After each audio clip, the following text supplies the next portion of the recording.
ঠিকাদারি প্রতিষ্ঠানকে আমরা না হ্যাঁ 15 থেকে 20 দিনের মতো হয়েছে। না এতদিন হয় না। আর এমনি 15 থেকে 20 দিন।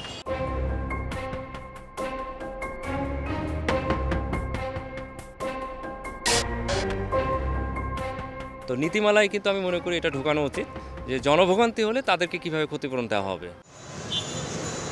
এ কি কোনো সড়ক, মানুষের চলার পথ, নাকি পরিত্যক্ত কোনো ভূমি? আদতে সবই রাজধানীর বিভিন্ন এলাকার সড়ক। কোনোটার বছরখানেক সময় ধরে, আবার কোনোটা হয়তো কয়েক মাস ধরে পড়ে আছে এমন বেহাল দশায়। আর যানজট সহ নানা ভোগান্তিতে নিত্য অভ্যস্ত মানুষ যেন এক প্রকার মেনেই নিয়েছেন এসব। ঢাকার পরিবাগ, মালিবাগ, রাজারবাগ, মতিঝিল, গুলিস্তান, ইত্তেফাক মোড়, টিকাটুলি, কমলাপুর, সেগুনবাগিচা সহ অনেক সড়কেরই অবস্থা এখন বেহাল। কেটে ফেলে রাখা দীর্ঘদিন যাবত বাচ্চারা স্কুলে কলেজে যেতে পারে না। এরা কাইটা এইভাবে ফেলায় রাখছে অনেকদিন ধরে। 7-8 দিন, এক সপ্তাহ ধরে আমরা কষ্ট করতেছি। আইন কানুন থাকলে সেই রাস্তার হয় না। 15 দিন ধরে এই অবস্থা। বাইরে 3-4 ঘন্টা দামে বসে থাকি, বুঝছেন? তাও কোনো সাইনবোর্ড নাই, কে কাজ করছে, অদৃশ্য কোনো হাত আমরা জানি না। 1, 2, 3 ঢাকায় জমি জিতে নিন 100% ক্যাশব্যাক সহ 20 কোটি টাকার পুরস্কার। শাপলা চত্বর থেকে ইত্তেফাক মোড় হয়ে হানি ফ্লাইওভারগামী টিকাটুলি সড়কের বেহাল চিত্র এটি। রাস্তা কেটেছে ডিপিডিসি, ওয়াসা, তিতাস সহ বেশ কয়েকটি পরিষেবা সংস্থা। ঢাকার এমন গুরুত্বপূর্ণ প্রবেশমুখে সরকারি পরিষেবা সংস্থার সংস্কারে ভোগান্তিতে পড়েছেন চলাচলকারীরা। বর্ষা মৌসুমের আগে এই সংস্কার নিয়েও প্রশ্ন তুলেছেন সাধারণ মানুষ।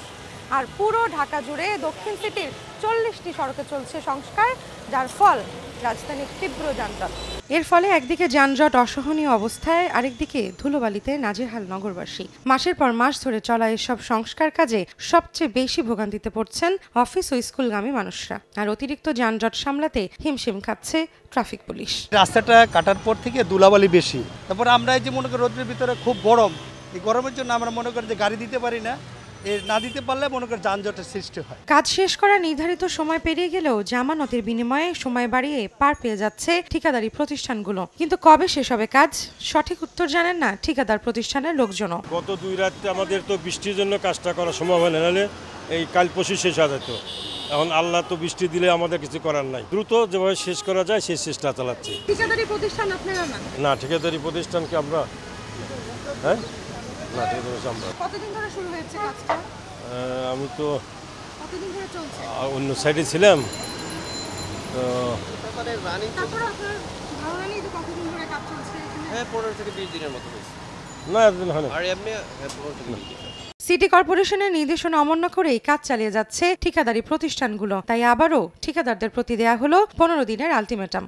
পূর্ব প্রস্তুতি যদি তাদের গ্রহণ করা থাকে খুব একটা সমস্যা আসলে হয় না। তারা ওই প্রস্তুতিটা নিতে বিলম্ব করে, যেই কারণে আসলে একসাথে এসে যায়। মে মাসের মধ্যে ওনারা যদিও বলে থাকে, কিন্তু আমরা বলছি 30 এপ্রিলের ভিতরে শেষ করতে হবে। আর যদি সেটি আপনি শেষ করতে না পারেন তাহলে বিধি মোতাবেক ব্যবস্থা গ্রহণ করা হবে। 1, 2, 3 ঢাকায় জমি জিতে নিন 100% ক্যাশব্যাক সহ 20 কোটি টাকার পুরস্কার।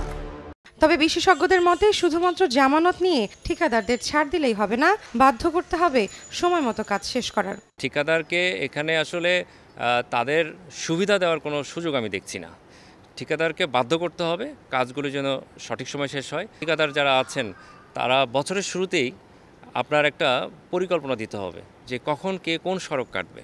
এবং সিটি কর্পোরেশন সে তো আসলে আমার সড়ক এবং ফুটপাতের অভিভাবক, তাকে কিন্তু সমন্বয় কাজটা করতে হবে। এই যে জনভোগান্তি, দগদগে ভোগান্তির কথা আমি বলবো, এই ভোগান্তি তো আসলে লম্বা হয়ে যাচ্ছে, দীর্ঘমেয়াদী ভোগান্তি হচ্ছে।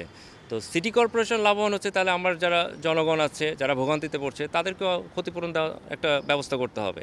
তো নীতিমালায় কিন্তু আমি মনে করি এটা ঢোকানো উচিত যে জনভোগান্তি হলে তাদেরকে কিভাবে ক্ষতিপূরণ দেওয়া হবে। বিশেষজ্ঞদের মতে এসব সংস্কার কাজের সঙ্গে যুক্ত সংস্থাগুলোর মধ্যে আনতে হবে সমন্বয় ও পূর্ব প্রস্তুতি। একই সঙ্গে প্রয়োজন আধুনিক যন্ত্রপাতির ব্যবহার ও দক্ষ কর্মী। রৌনক নিয়ন্তা, সময় সংবাদ, ঢাকা।